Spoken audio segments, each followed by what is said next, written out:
Okay, please come back to the room. Please take your seat because we are ready to present the second presentation for the third day of the CE presentations. And I'm very, very, very glad and happy to present the next student, Katie Webster. I'm going to read a little bit of Katie bio. Katie Webster, a saxophonist and composer from Seattle.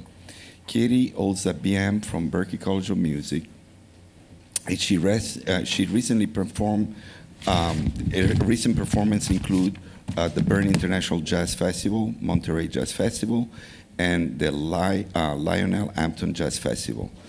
Fascinated by music and visual media relation, she's working on a series of interdisciplinary dedication to women activists.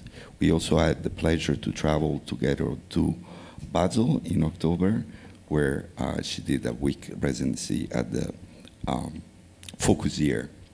And that was a great experience. Her presentation is called Within the Garden We Planted, and I'm very, very happy to welcome this morning her advisor and her committee members, Nadia Washington, Professor Asia Burrell-Wood, and Professor Chase Mooring. Please clap for all these great teachers and professors and mentors. Thank you for being here, all of you. And now help me with a very warm welcome to Maestra Katie Webster.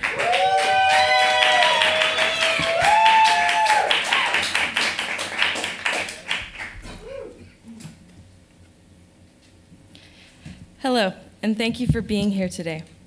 My name is Katie Webster, and I'm a saxophonist and composer from Seattle, Washington. It is an honor to present my culminating experience project along with my wonderful peers today. My project is entitled Within the Garden We Planted, 4 stories about 4 women. And in this project, I composed 4 pieces of music with a multidisciplinary approach, either in collaboration with or interpolation of some element of visual art or poetry. Each of these pieces are in dedication to one of 4 activists throughout history.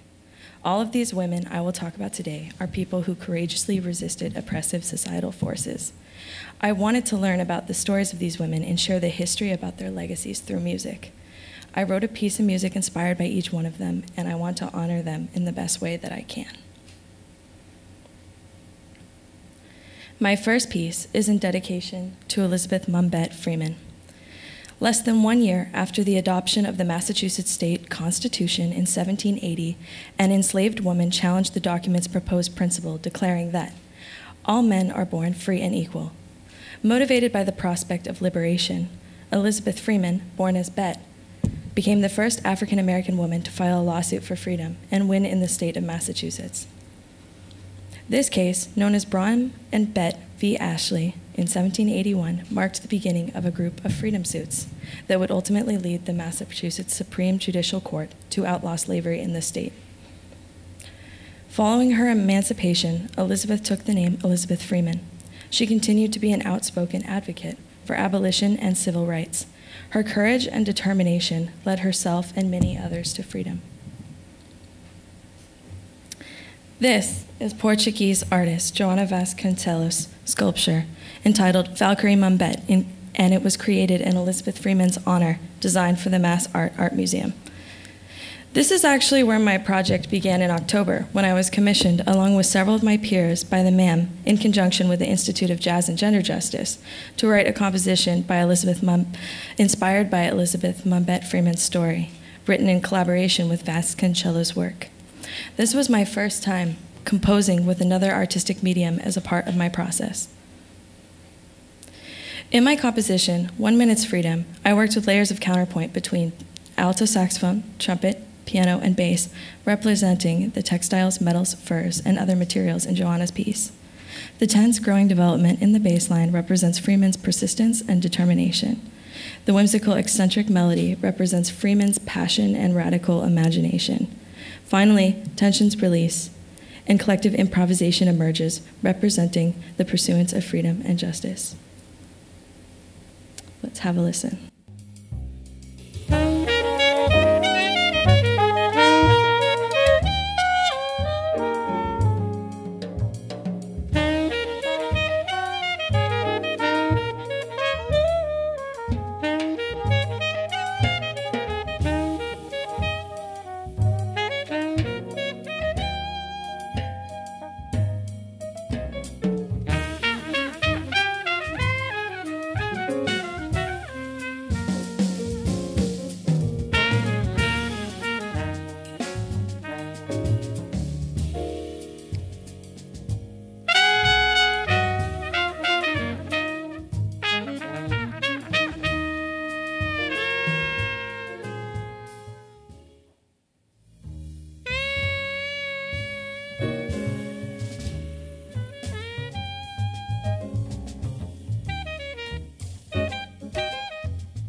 Thank you.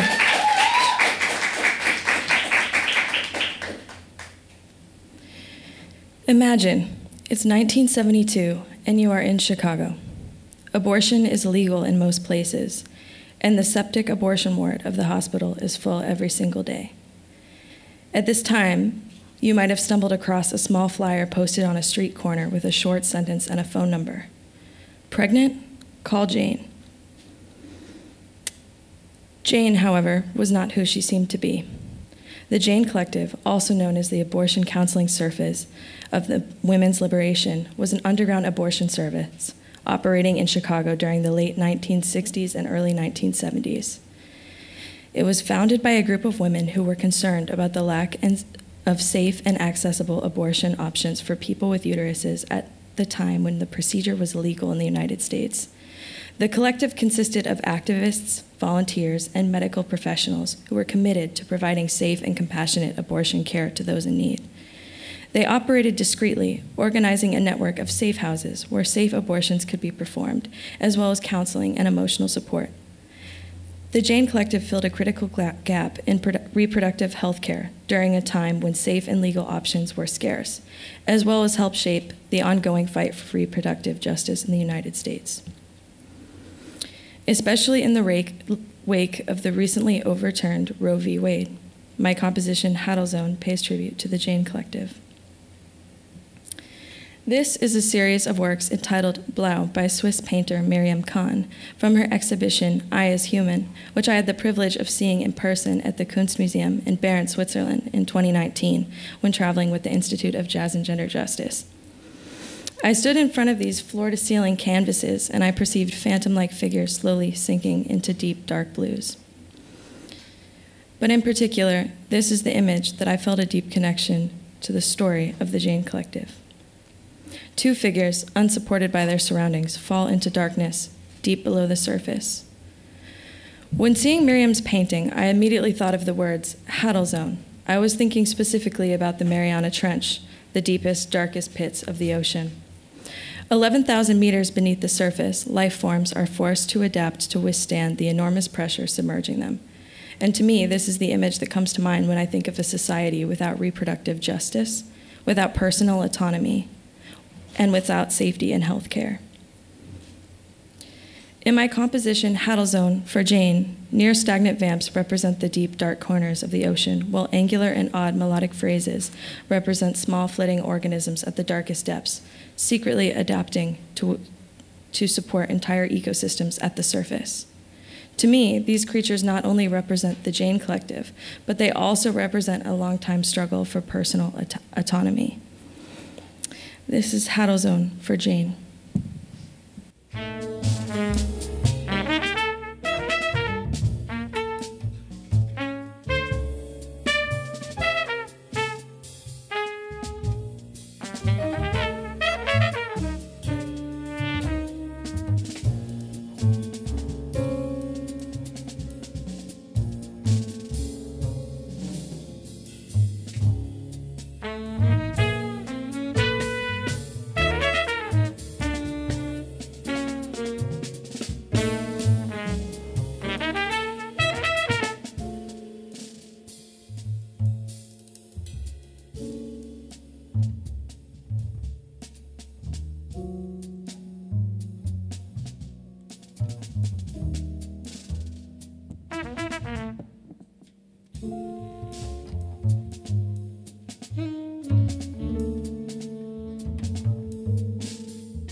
Thank you so much.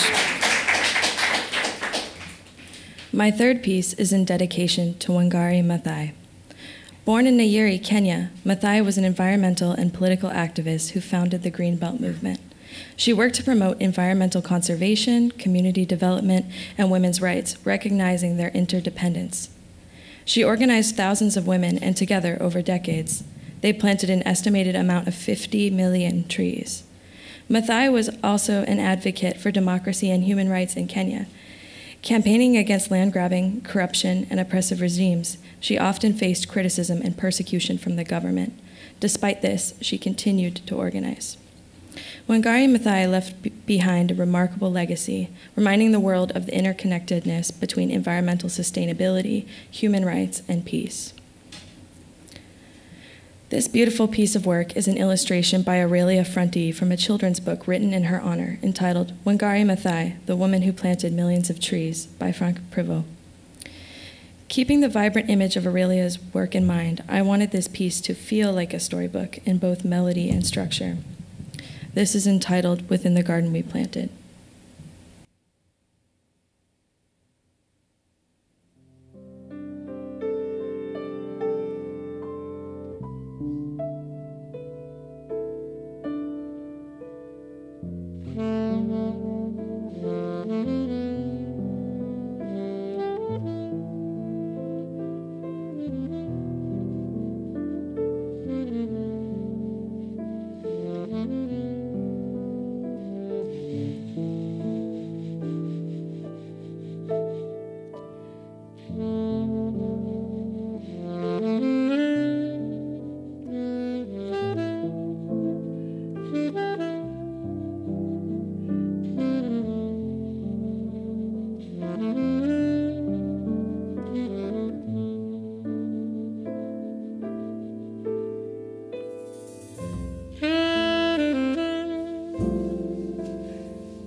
Yeah, how about that solo by Roel Alor? My fourth and final piece is in dedication to Berta Cáceres. Berta Cáceres was an indigenous Lenca activist and environmentalist from La Esperanza, Honduras. She co-founded the Council of Indigenous and Popular Organizations of Honduras in 1993, an organization focused on defending the rights of indigenous communities and protecting their lands and natural resources. One of Cáceres' most famous campaigns was against the construction of the Agua Zarca Dam, a hydroelectric project on the Hualarque River, which is considered sacred by the Lenca people. She mobilized local communities, activists, and international support to oppose the project, citing its environmental impact and violation of indigenous rights. She received international recognition for her activism. However, her work also made her a target for threats and violence. Tragically, March 2, 2016, Berta was assassinated in her home by unidentified assailants. Her murder sparked outrage and brought attention internationally to the risks faced by environmental and indigenous activists in Honduras. Her life and activism continue to inspire and serve as a symbol in the defense for human rights, environmental justice, and the empowerment of indigenous communities worldwide. Her legacy remains an important reminder of the ongoing struggles faced by activists working to protect marginalized communities and the environment. So while I was composing my fourth piece, The Mountains Are Weeping, I found inspiration in a poem written by a woman named Aurora Levins Morales in dedication to Berta. The rich imagery of nature uprising in anguish in the event of Berta's death was part of my approach to creating events within this piece. I also kept the idea of community and protest at the forefront. Through repetitive hits in the horns, collective improvisation over evolving vamps, I sought to capture a feeling of protesters trying to break free from the constraints of a destructive and hyper-capitalist society, as well as the literal combustion of the mechanism of the hydroelectric dam itself.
Thank you.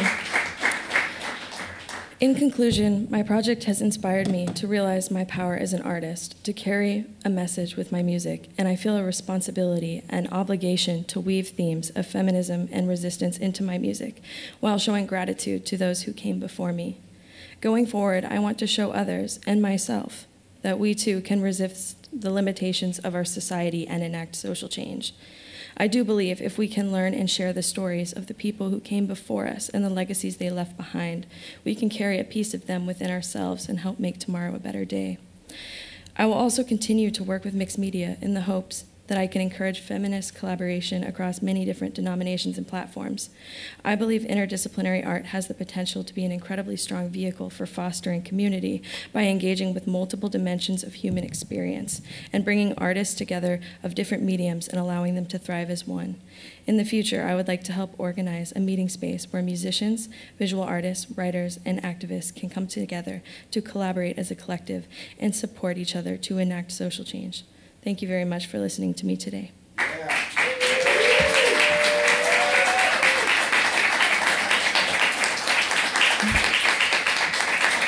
I want to thank everybody in this room, the Global Jazz Institute, the Institute of Jazz and Gender Justice. I want to thank my amazing band. They brought this music to life. We had Miranda Agnew on trumpet, David Macchione on bass, Roella Aloro on piano, Luciana Garcia on piano, Shadi Opong on drums, Alex Yu on drums, and Noah Mark on drums, and Andre Sudol producing. So thank you so much.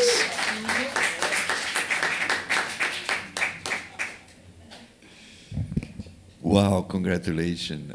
Katie, would you like 5 minutes to talk specifically about the music? Yes, thank you.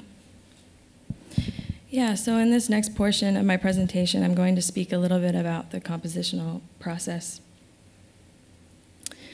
I wrote my first piece after a global forum, actually, when Danilo showed us the sound of the sharp 15.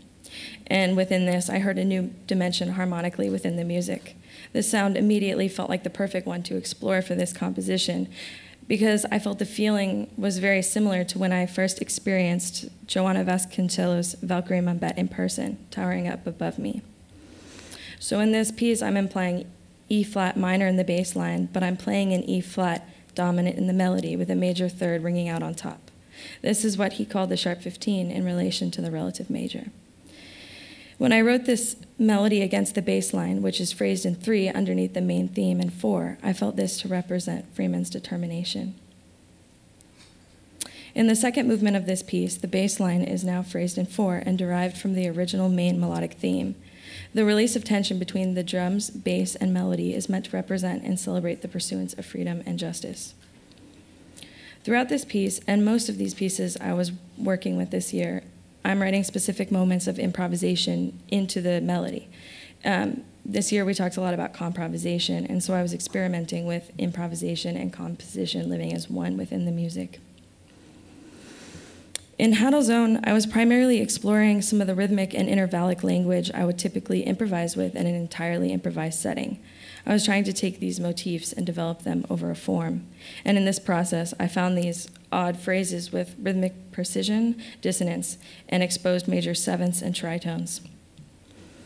One of my favorite things about this piece is how in the B section, it breaks free from a notated bass line, and it becomes a space for the basses to improvise freely underneath the floating melody.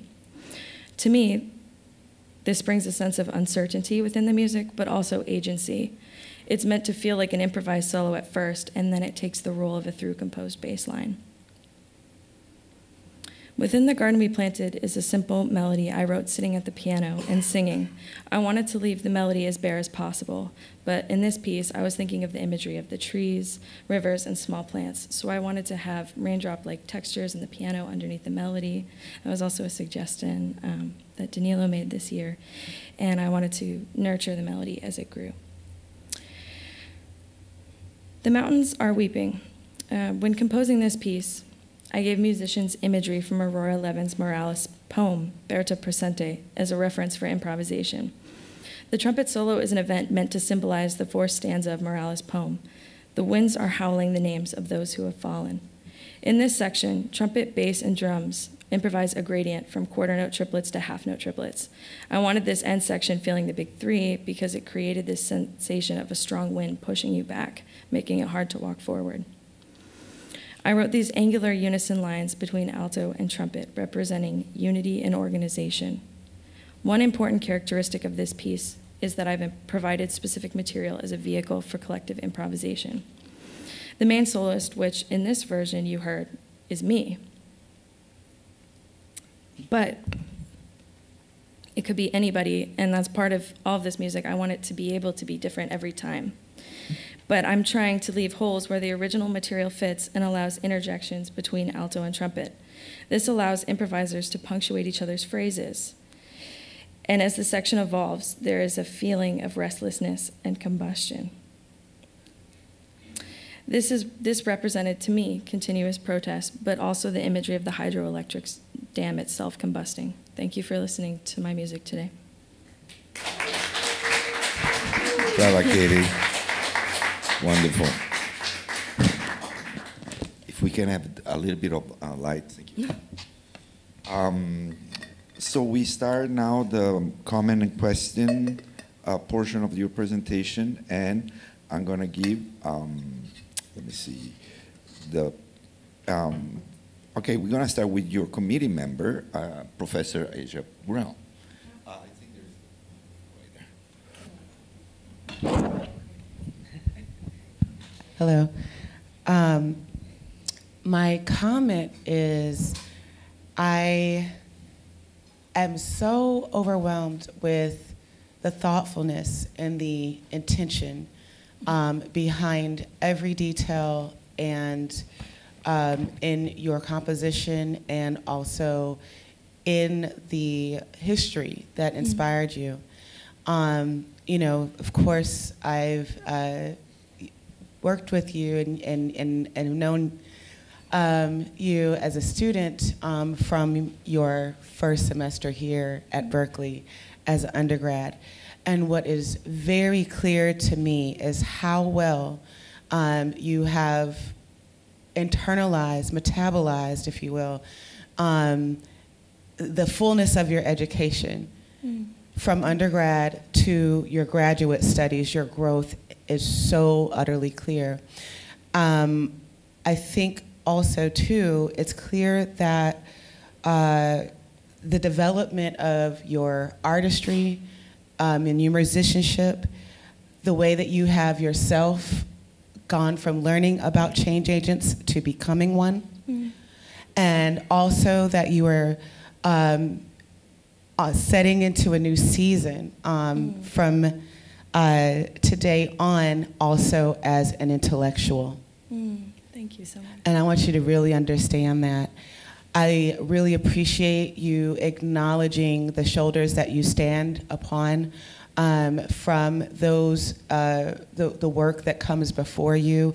You spoke a great deal about feminism and resistance, and it's clear to me that one day many will be able to stand on your shoulders as well. Thank you so much, Asia.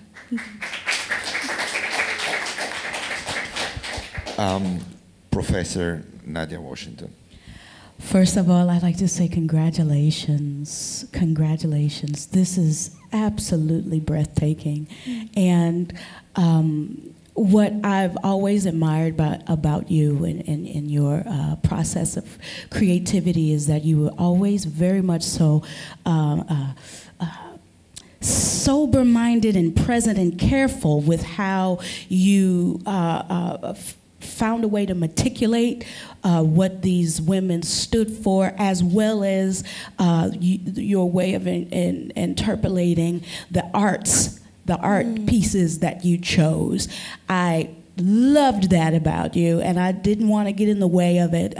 You know, of course, to be even more specific, of course, you gave very good explanation musically about what it is that you interpreted, but your choices and the shapes that you made are very much so in conjunction with the art that you chosen. Like, to me, your first piece is very angular, like the stitches and the layers of this sculpture here.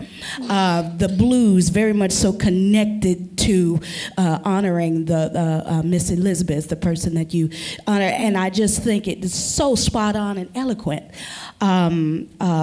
Heidelzone, extremely abyss-like, and has great space. You know, bringing in those tones of blue. You know, learning how to do that. I didn't want to get in your way because you were very much so in connection with bringing sonicity to, that's a word that Megan Stabile wrote, sonicity to the visuals And I commend you on that. And I am really excited to see how this community that you are looking to foster will materialize. I'm very much so going to be a part of it. I want to be a part of it in some way or another. And my question for you is, oh goodness, my question for you is, what do you want to do specifically with the music that you've created? Yeah, thank you so much for everything. It means a lot. And yeah, in terms of the music, a long-term goal with this was I really wanted to, first of all, perform it as much as possible everywhere I could with as many different people as I can. Share these stories, hold conversation, develop the music, turn it inside out, basically, and also start writing more and adding to this collection of history and stories. I want to try arranging for larger groups. I'm hoping to hopefully release a project, maybe even in some relation to this collective and community that I'm thinking about trying to find a way to put together, as well as I would love to do visual art collaborations in the future. That's a huge dream of mine, and I hope to pursue that. Thank you. Thank you, Professor Washington. Maestro Chase, Wow, Katie, it's been a few years, and it's echoing what they said. It's like to see the evolution, and just like think back to when you first entered and studying music. I mean, it's just incredible to see. It's been a delight having you as a student, and something very special that you've done, I've seen active from day one, is you seeking out, being open and seeking out knowledge and wisdom and searching for those answers actively. You're like an active learner, which is so special. Because that's something that can sustain you for a lifetime, and every little detail of you coming after class and asking for more questions and wanting to study and delve more and being open at every single moment, that's just been incredible. So keep that going, because it means that you'll just continue rising for the rest of your life. I was writing some words like consistency. You've been so consistent. The evolution. And you know what was striking to me today? Nadia kind of touched upon it. This idea of curation. You have a gift for that. That's what I'm seeing in this right now. And that goes beyond just the obvious, like being a curator for a museum, which you kind of explicitly did here, right? You put together stories and art and music in this very specific, organized, and powerful way. But that's something that you can think about going into the rest of your life with whatever you're doing. Like, you have an ability to synthesize concepts, information, stories, and it was so clearly how you did that in this presentation.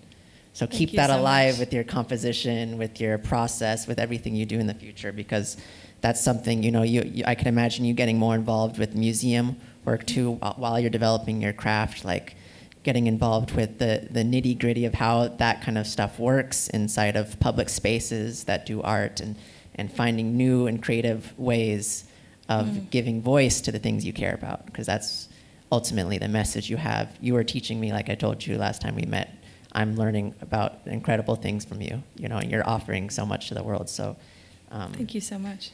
Yeah, just keep that alive. I'm so excited to see what you do. And also, one other thing I was thinking, I would love to see how this music could be arranged for just solo or like multiple saxophones put together.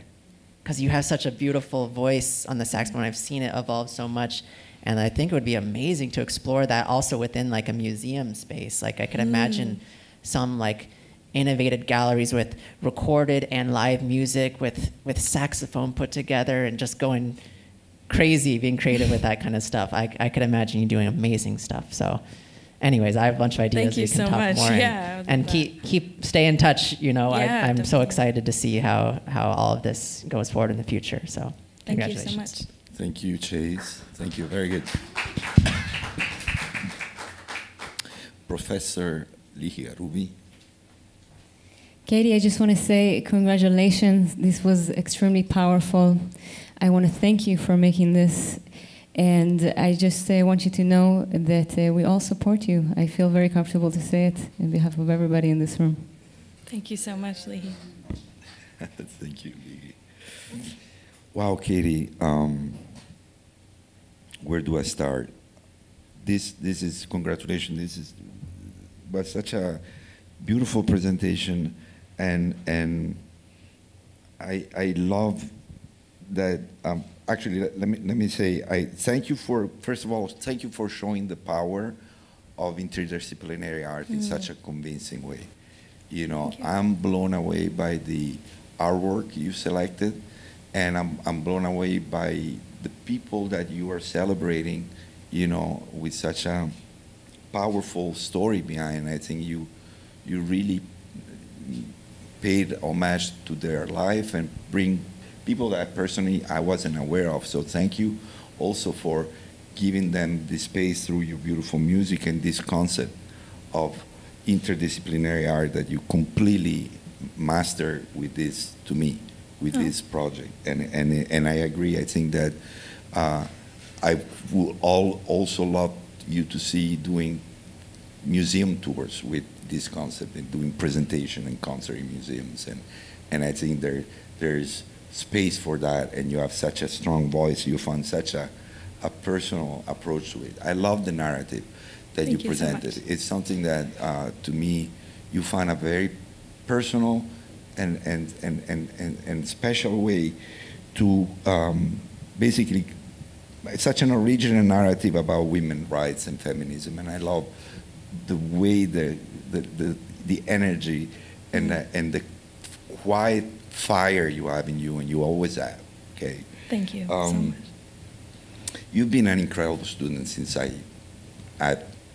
we had you in the program. So I really want to congratulate that. And yes, you've always been such input mode.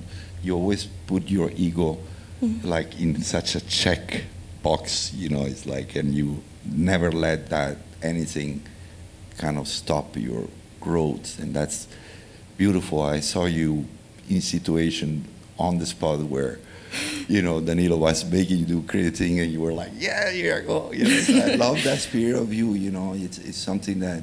And then when we went to Basel, I saw another side of you, and I feel like this all kind of really reflecting your music. There's something I want to tell you as a saxophone player. I was mentioning a little yesterday and before to you. You know, Lovano talks about, in general, he says like you have to develop a sound, right? And then he said, you know, I'm not just saying the tone of the instrument, you know, a sound. And I think you're really, really so young on such a difficult instrument to have that. I think you totally are developing a sound, not just a tone. Your way of playing is, you know, I can see you getting all these at the end, put them in such a creative, personal way. And so what I was noticing, and it's funny because you use this term, Nadia used this term of angularity, and that's the first thing that I wrote when I start, as I hear you playing. You know, you have this angular way of playing, but you make it sound so smooth.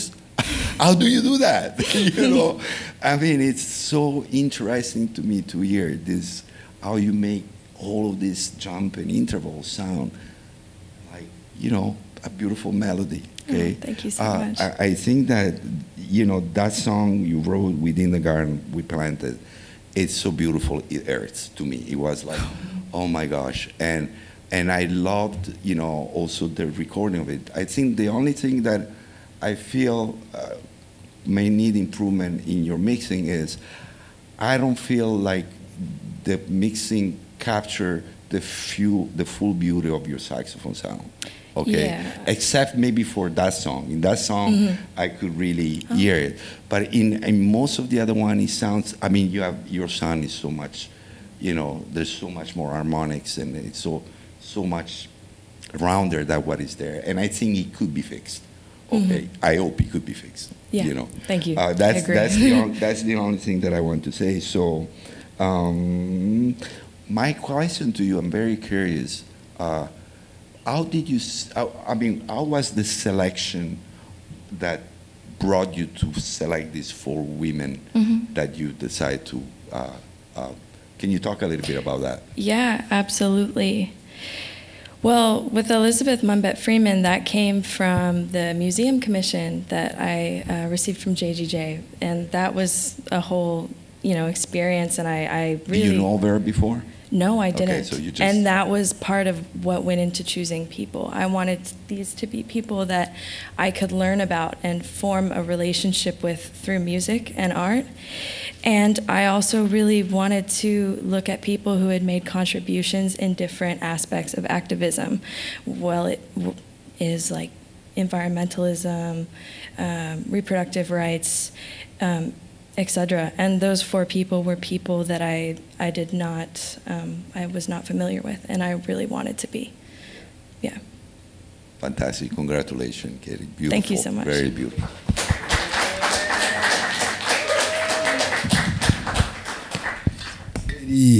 Congratulations, backing up everything everybody said. I was thinking about the angularity, the property that it possesses by a shape that has angles. We can define that has beautiful angles now. Angularity, you have redefined that is beautiful. And it's coming through very humble. There's a humble about how you approach in music. And also there is respect in the journey, walking from, when you come from acknowledging that you come from a privileged position in life, and acknowledging with respect all these sensitive topics.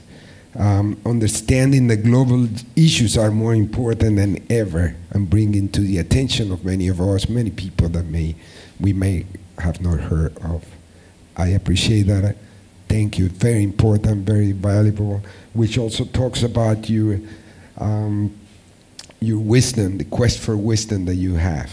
And it's subtle and it's beautiful. Please stay like that. A walking fine line between pride and humility, right there. Stay like that. Thank you. Sometimes you have me thinking, what is she thinking? and I just wait. And we talk about zero gravity, so that's zero gravity right there. No assuming things. Talking about the challenge we're facing right now, nothing can be done nowadays without optimism, I feel. And you bring a very optimistic point of view, even talking about this, the way you presented, the tone of your voice. There is a feeling that we could do something about it. And that's the invitation that you are opening in your speech, your presence, and your music. I think we are all challenged nowadays with how to organize ourselves to continue the form of resistance. But we have to be creative about how we come across creating new ways of resistance. You're presenting it right there. These are very clear topics about, and what do we do? How do we do? How do we deal with this together? How do we do it? How do we address the issues of this inequality? We can't change the world we think we can if we don't address these issues you're bringing. I appreciate, thank you for being such a fantastic, responsible individual student with this opportunity. You didn't waste any second, you didn't waste any time, and I appreciate that. How do you see this work affecting your sustainable career, your career in 20 years, 30 years? Well, I think, first of all, thank you so much for everything. It means a ton, and I'm so happy to be here today presenting this project. I think in terms of 20 years from now, how does this affect my career and my process? I think collaboration is the biggest part of it. I would like to use this project as a way to extend a hand to anybody to come grab it and join me in this movement and this experience. And I think that through community, improvisation, maybe curation, there's a place for us all together to find a collective voice. Fantastic. Congratulations. Being an honor and privilege working. Thanks for choosing us to be your guidance and mentor. It's been a privilege, and we learn a lot. Thank you. Thank you so much.